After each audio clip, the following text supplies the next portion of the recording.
Okay, so I totally forgot to film an intro for this. So let me introduce the person we have to read the beats this episode. This is going to be Mel from a book fiend named Mel.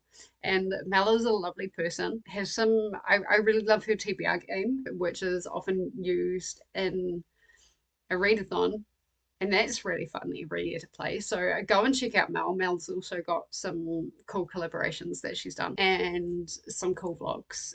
So yeah, go and check out Mel once you're done here. This is so cute, this little circle thing. As you can see, we have Mel here. Thank you so much, Mel, for approaching me and saying, hey, can I be a part of it? If you are a booktuber, don't forget that you can do that. I'll eventually come to people. But if you want to join in before I get to you, then just come to me and we'll sort something out. Let's figure out what Mel has for us today. I'm very excited. Not quite sure what to expect. But yeah, we'll get started. Hi Jess, hi everybody, it's Mel. Jess, thank you so much for letting me be a part of this project. It always seems like so much fun. It seems like everyone is having a lot of fun. So I'm really excited to be part of it and to, give you 3 songs and to listen to my 3 songs that you have given to me, which I have not done yet. I am saving that until I get a chance to film my own video of this sort, which I'm not sure when I will because I am grabbing a moment between when the baby is napping and we'll just see how we go. But anyway, I wanted to jump on here and give you your songs so that you can get going on your video. So I obviously have 3 songs for you. The first 2 are kind of old school now, I would say, and then the third one is something a little bit more modern. So the first 2 I have gone for 2 artists. It's more important to me the artists, but obviously I need to pick songs. So anyway, 2 artists who I have really enjoyed for a long time, and I came across both of them because of really close people in my life. So the first person is Tori Amos. I came across Tori Amos because of my now best friend, and I didn't know, I think I'd heard one song of hers prior and I hadn't really thought that much of it. I thought it was kind of a bit silly, to be honest. But then when I started spending time with my friend Rachel, she loved Tori Amos at the time and we listened to a lot of her together, and I just discovered that she was amazing and that I really enjoyed her. Okay. I've not heard of this artist before at all.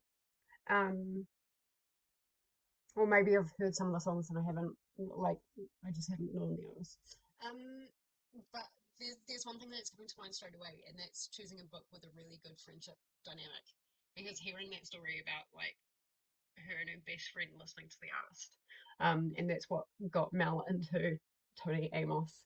Um, that's really sweet, and that is, memories make a part of what a song memories are a part of what makes a song special, and I think that also counts, towards prompts and stuff like that. So immediately I'm thinking of something with a really good friendship dynamic. Art, and just thought she was a fantastic individual. I have seen her in concert, which was incredible. I was a little unsure which song to choose for you because I love so many of her songs, but I think I am going to go with that first one that I listened to before I became a fan of hers, which was Cornflake Girl. Now, Cornflake Girl? Is Tony Amos an Australian artist? Did Mel say that? That just sounds like something so, like, Australian or Kiwi, or does the UK even have cornflakes? Okay. Australian author. yeah, I think I listened to it and thought it was a little bit silly and didn't really kind of get it, I guess. But I have since listened to it a number of times and it's become a favourite of mine. So the first song that I'm giving to you for your listening pleasure and reading comparison pleasure is, I keep wanting to say a different song name, is Cornflake Girl by Tori Amos. Now, the second artist that I wanted to bring to your attention is The Tea Party. This is quite different from Tori Amos. Tori Amos is indie chick rock or pop, whereas The Tea Party is more, I guess, just alternative rock was what they were. These guys are Canadian, I think, and I was introduced to them by my ex-boyfriend, who I'm still quite close to, and, we had obviously a big connection. We dated for a long time, lived together, all that stuff, and his favourite band were the Tea Party, I think still are the Tea Party. They became a favourite band of mine, and I still think they're amazing. I don't listen to them very often anymore, but I still think they're an incredible band. They do incredible work. So I definitely want to have a song for you from them. And I'm going to go with Walking Wounded, which is from my favourite album of theirs, which I actually can't remember, but I know it's my favourite.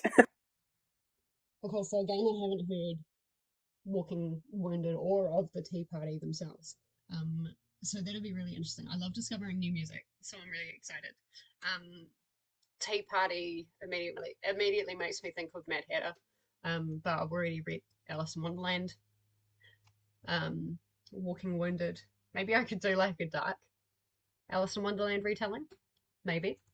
But anyway, Walking Wounded, I just love their music. It's rock, but my dad described it as being rock, but felt more like classical. You've really got to have a different mindset, he found, when I first introduced my dad to it. I just think the singer has the most incredible voice, quite an attractive man in my opinion. So yeah, the second song that I'm giving to you to listen to and find a book for is Walking Wounded by the Tea Party.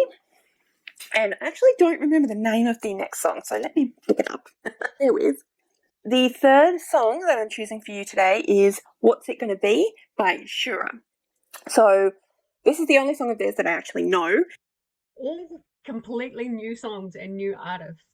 I've not heard any of that before. Awesome.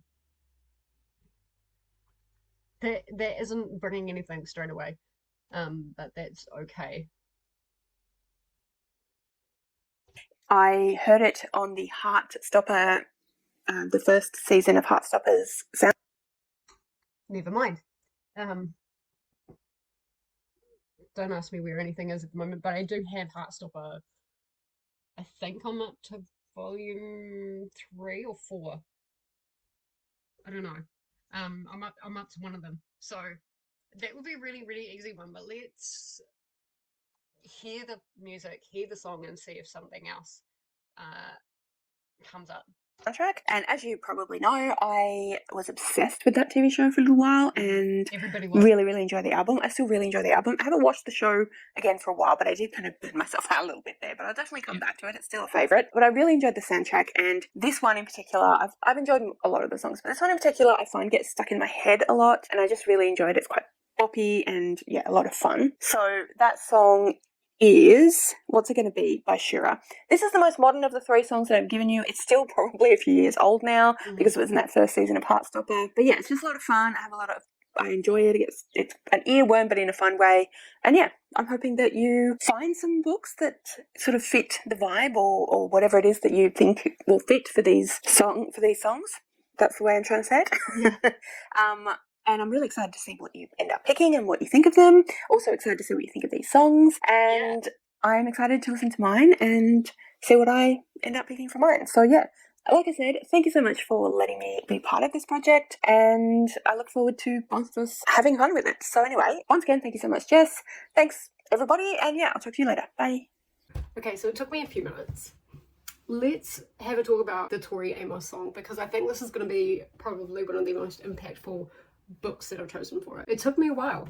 Cornflake Girl. I just thought it was a bit blasé, and then I kind of researched what it was about, because really the music and the lyrics weren't really giving me anything to kind of go off, really. And so I researched what it was about, and I screenshot it. But apparently Cornflake Girl is actually based or inspired by a book called Possessing the Secret of Joy by Alice Walker.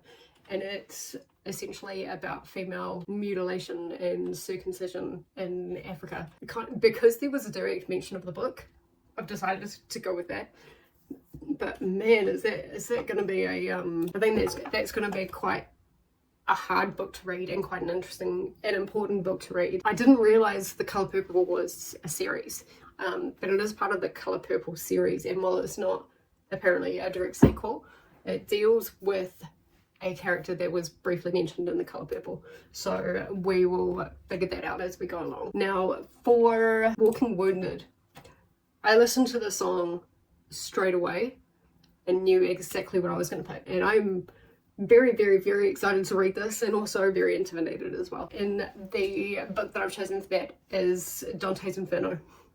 Now, I say Dante's Inferno because I cannot guarantee that I'll be able to get the whole Divine Comedy read, but the Divine Comedy is written by 3 different authors. You've got Dante's Inferno, you've got Purgatory by somebody else, and then another one by somebody else. And so I'm only going to promise Inferno, but we'll see how we go.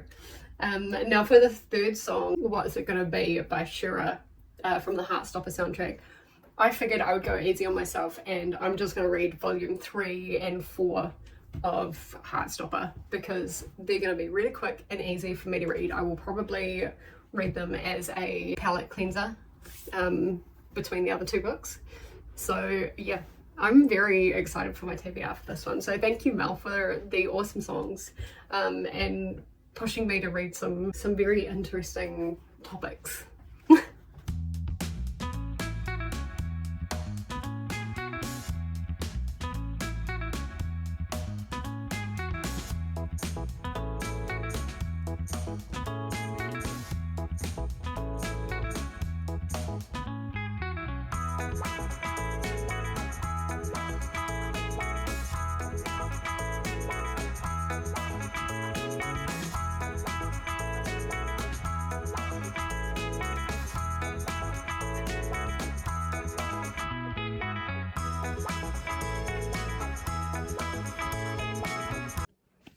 Okay, so I am 35 pages into Possessing the Secret of Joy, and so far I'm liking the writing style, and I'm into it a lot more than I was The Colour Purple. I think because I listened to The Colour Purple and I didn't read it, it was just, it was a little tough for me, and I don't actually really remember it very much.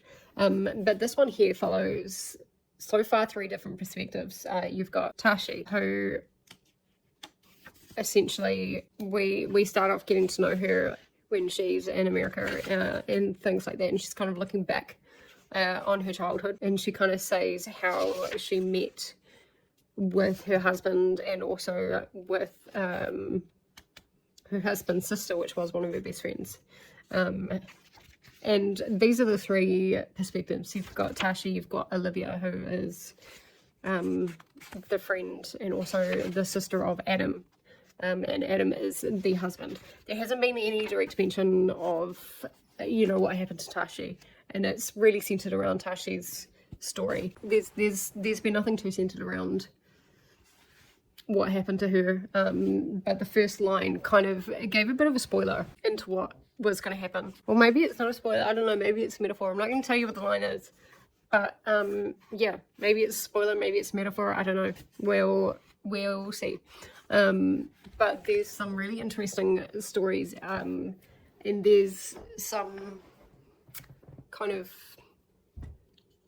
I guess, like looking at things through the perspective of the animals that are found in Africa. Like there is a woman, I think it was Tashi's mother, who got attacked by a leopard, and that's why she was born a little bit prematurely. But then straight after that, it kind of jumps into like the eyes of the leopard and the reason why the leopard got so aggressive and stuff like that. And that was a really fascinating chapter to read. So yeah, it's going really well. Obviously, this was a really easy pick for Cornflake Girl because of the fact that it is based on this exact book, and I'm really glad I got my hands on it. I probably, if I hadn't have researched to see what it was about, I probably wouldn't have picked this up otherwise, because like I said, The Colour Purple, and it's nothing against Alice Walker's writing, but The Colour Purple to me just was not very memorable, and I think that's, like I said, because I didn't read it physically, I listened to it. So yeah, I think I'm definitely going to remember this one a lot more. So yeah, I don't know how much more I'm going to read tonight, but we'll see you in the next update.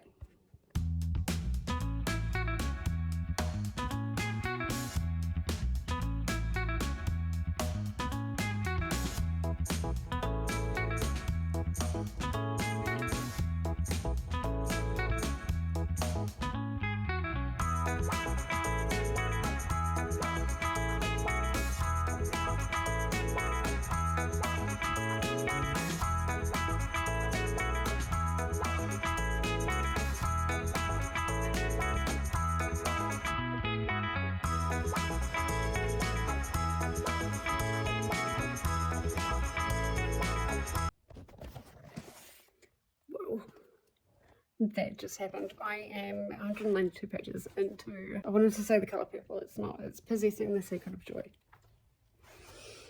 And something just happened. And, you know, as much as I'm struggling with the non-linear timeline, like when you're actually finding things out and when you're kind of moving along in the story, it's like, whoa, you know, you're kind of seeing the perspective from Evelyn and just how maddening the whole situation is, and the fact that she kind of spoiler alert, but she ended up taking this situation into her own hands. I'm not going to spoil it any more than that, but yeah, wow, the author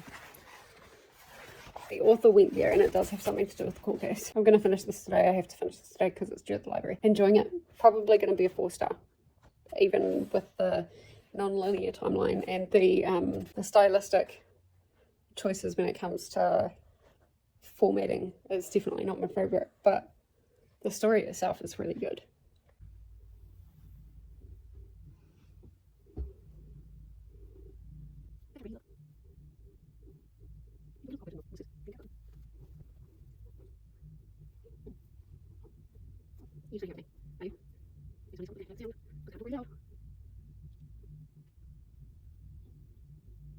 So the first song I got was Cornflake Girl by Tony Amos. There you go.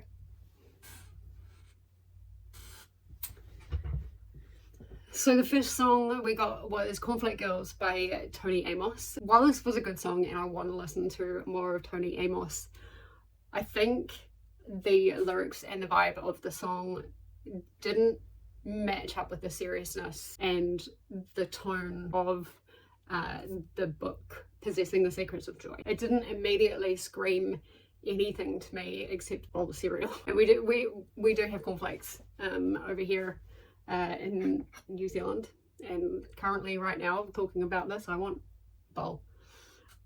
So I looked up the why of the song because I was finding it quite hard, and obviously as you've seen through the updates we got Possessing the Secrets of Joy, and that's by Alice Walker, which is kind of like a non-direct sequel, if you will, of The Colour Purple, following a lesser character from there. The song itself is quite whimsical, in my opinion, and it kind of hides the raw depth and seriousness and emotion of the book itself. When I opened the book, I wasn't expecting it to be so literary, and it was really quite hard to read with the writing style, but I'll get back to that in a minute. This aside, it was also really hard to read in terms of the subject matter. Now the book is about female circumcision and mutilation in Africa, and how horrible it was, and I think there are still some parts of Africa that practice this today.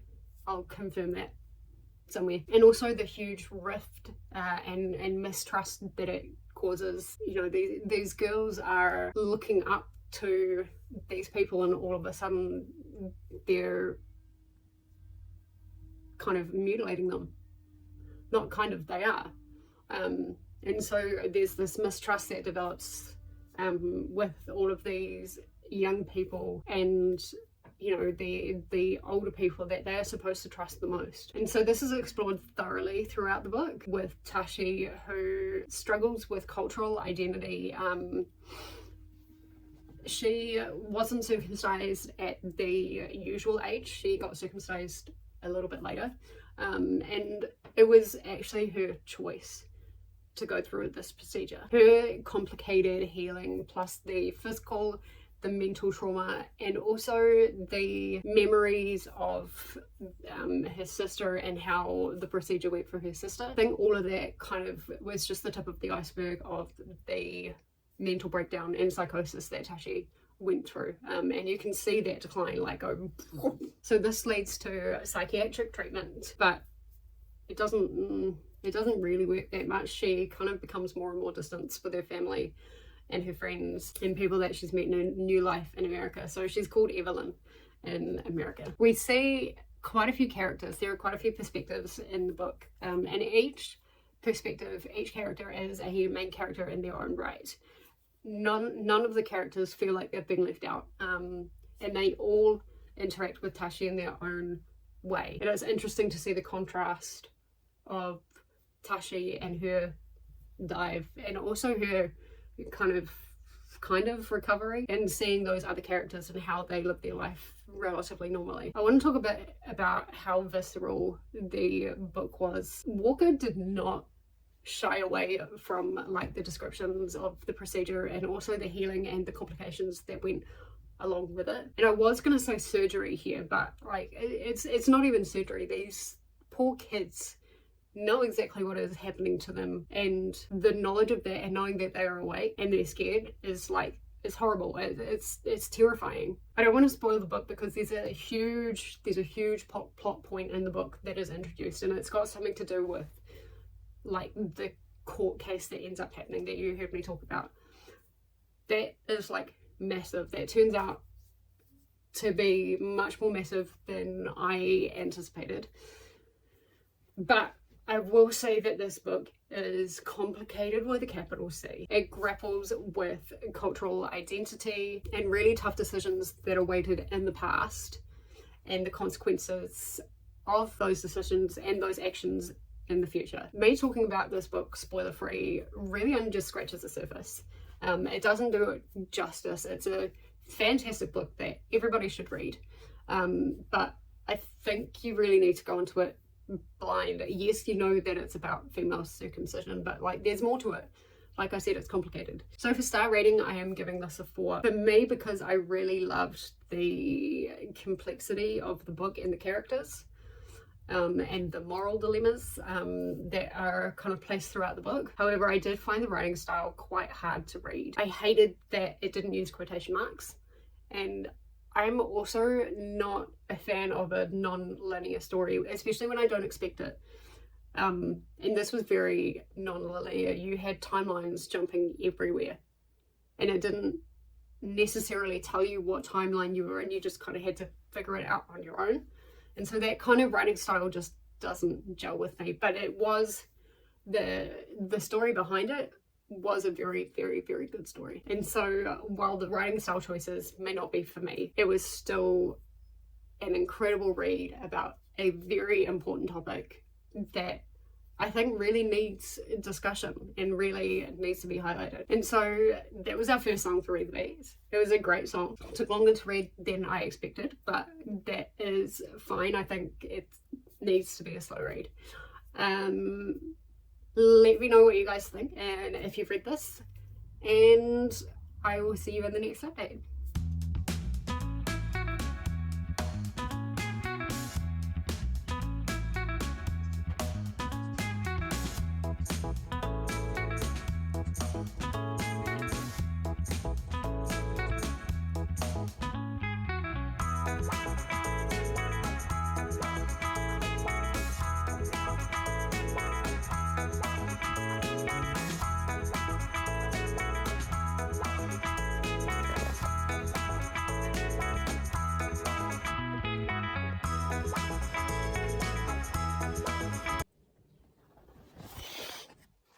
I don't know if you saw any of that, but Neo and I have been reading Dante's Inferno this afternoon, and I don't hate it. I think it's a very interesting book, and I can see why it's studied so widely.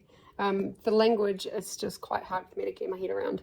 I have found an audiobook, and I'm currently reading the translation from a reverend, and I'll have to put the name up on screen. And I'm finding that easier to read than I was finding the Longfellow edition to read, both on Project Gutenberg, so they're both free. At the moment, he's either in circle 5 or 6, but we've still got 24 cantos to go. I've read 10 cantos, which I don't know whether they're verses or they're chapters or what. So I'm about a third of the way through. I don't quite know what's going to happen when he reaches to, like, I think there's 7, so there's 7 or 9 circles. So if he's in, like, circle 5 already, and he's going, like, every 1 or 2 cantos to a new circle, then, like, how is the rest of the poem going to work out is what I'm interested in. It definitely takes a lot of concentration to read it, but I mean, it works well for walking wounded because, like, there is a lot of people who are wounded in there, but like it's like there's a lot of religious imagery in the music video, and it was really the only book poem that I immediately thought of when I listened to the song. So yeah, we are gonna continue reading. I don't think I'm gonna finish it today. I technically could, but I don't think I would be able to grasp anything that's going on. And I'm kind of struggling to grasp what's going on. I'm reading this for a readathon as well. Just FYI, don't read this for a readathon. But Nicole and I are gonna kind of reread it at a later date and study it a bit more carefully. But so far, you know, it's really good. It's easier to read when he's describing what things look like, but when it's dialogue between either the poet or his guide or any of the other creatures in hell, it can get a bit confusing. So I don't know what's up with that, because it's not like it's a different language. I just find it easier to know what's going on when it's descriptive instead of dialogue. So yeah, that's how we're going at the moment. I am glad that I picked this. And I will see you maybe at Canto 20 or 25. We'll see how we go.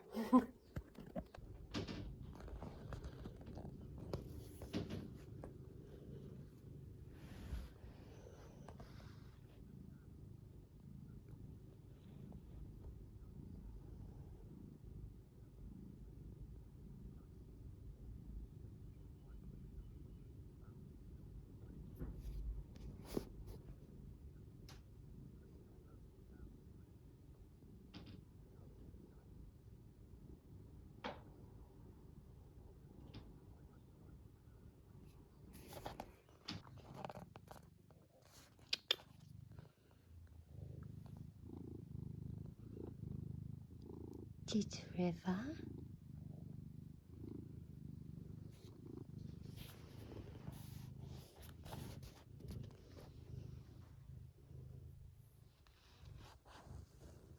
This Neo.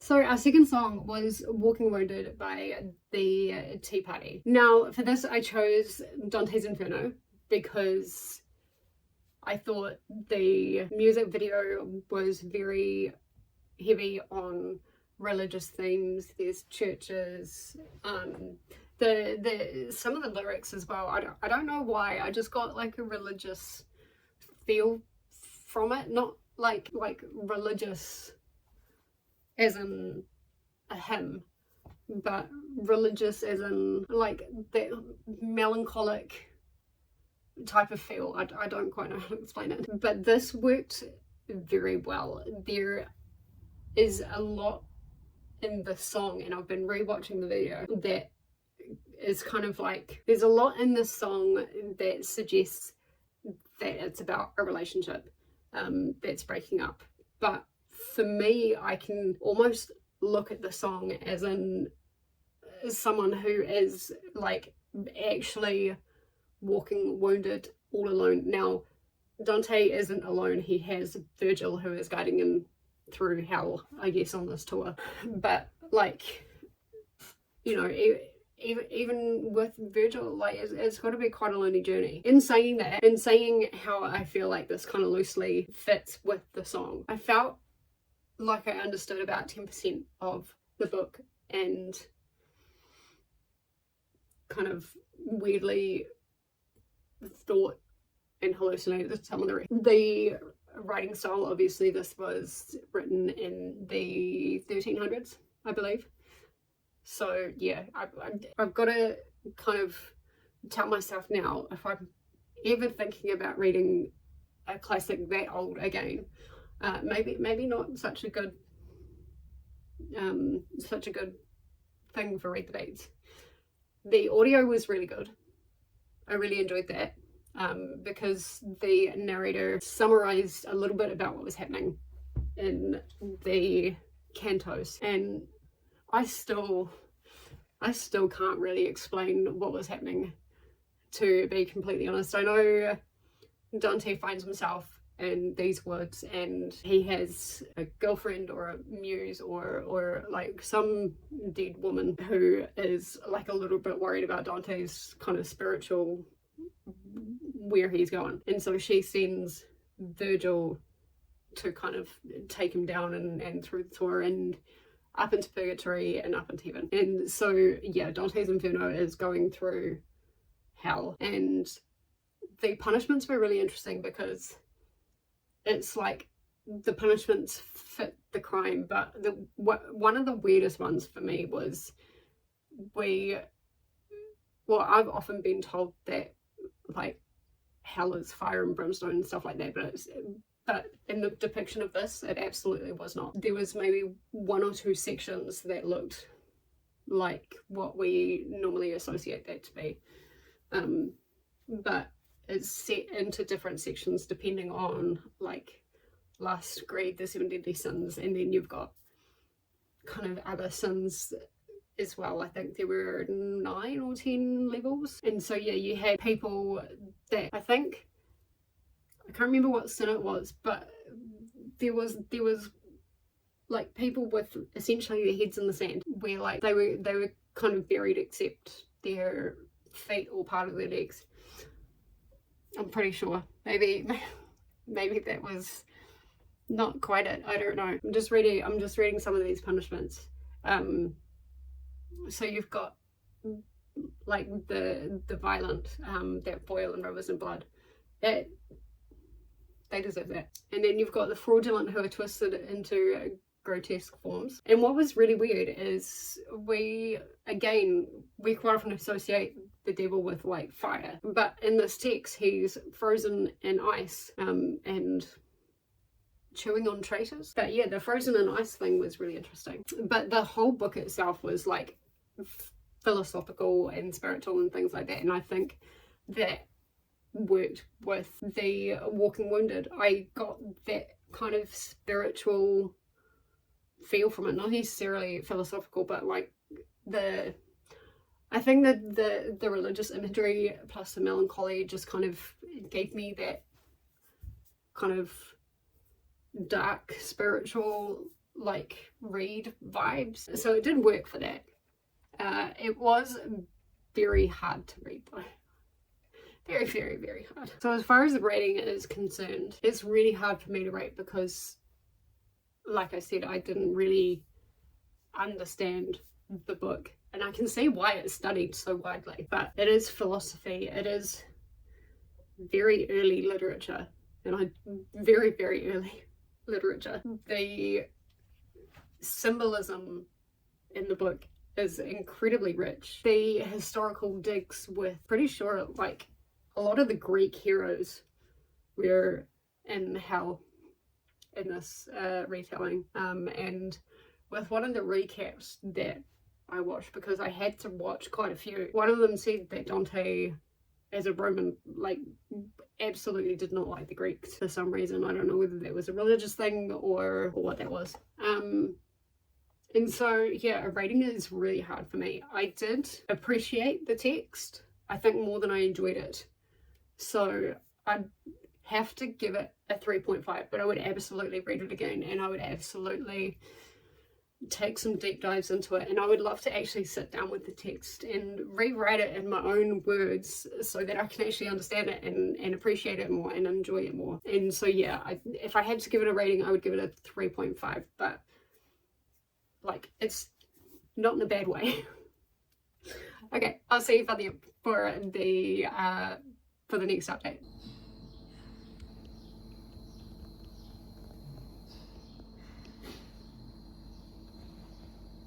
For the third song we got, it was What's It Gonna Be by Shura.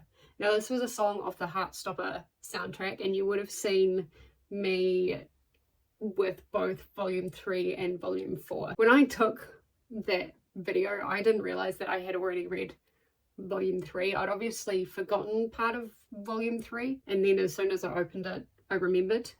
And so I really only read volume 4, and this was fascinating. It had some pretty heavy themes in it, if I'm gonna be honest, and it's still light, which works with the song. Even like, it works anyway because it's from the Heartstopper soundtrack, but the song is relatively light. I think the themes in volume 4 that I read were pretty heavy, like they were pretty intense. Some important topic. Mainly what we focused on was Charlie's eating anxiety, if you will, and getting help and treatment for that, as well as navigating school, as well as coming out to his friends, and Nick coming out to his friends as well. And so that was actually quite a heavy volume compared to the rest of the series that I have read. I really like Nick and Charlie's relationship.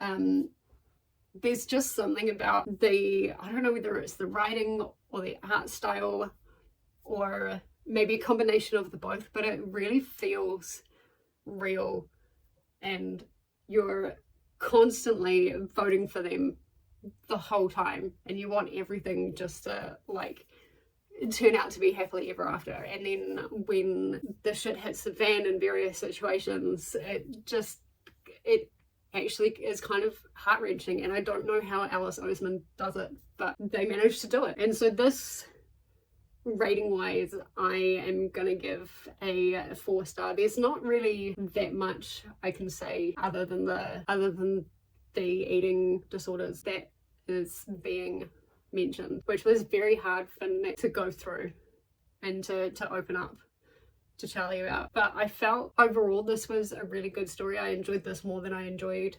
volume 3. I'm just kind of, yeah, I don't know, same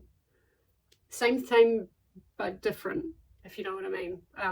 Volume 1 was a 5-star because it was something different that I hadn't read before, and I didn't expect to fall in love with Nick and Charlie as quickly as I did. But as it's gotten on, I'm like, it's same but different. Like, there are some very important topics that are being discussed, but yeah, I'm finding it a little bit samey, but it's still really, really highly enjoyable. I would absolutely read them all again. And so, concluding this whole vlog with Heartstopper was a breath of fresh air. We had the story of Tashi and, you know, her the betrayal of trust and love from the tribe, and like with everything that happened to her. And then you had Dante's Inferno, which was literally walking through hell so he could kind of reach salvation, which in a form is a story of love itself. This book is a story of love in a much more pure and heartfelt form that is easy to digest, much easier to digest writing style wise and literature wise, but just like in general is easier to digest. So yeah, 4 stars. I think it was a great book. I'd read the whole series again. I still need to get volume 5. I think that's the last one, and then yeah, that'll be it, and then we can do some rereads. But that is going to be it for my vlog for Mel. thank you so much for some great songs and for unintentionally challenging me to my limits with the book choices that I ended up making. I could have made it easier for myself, but I didn't. So yeah, I will see you in the next vlog. Until then, bye.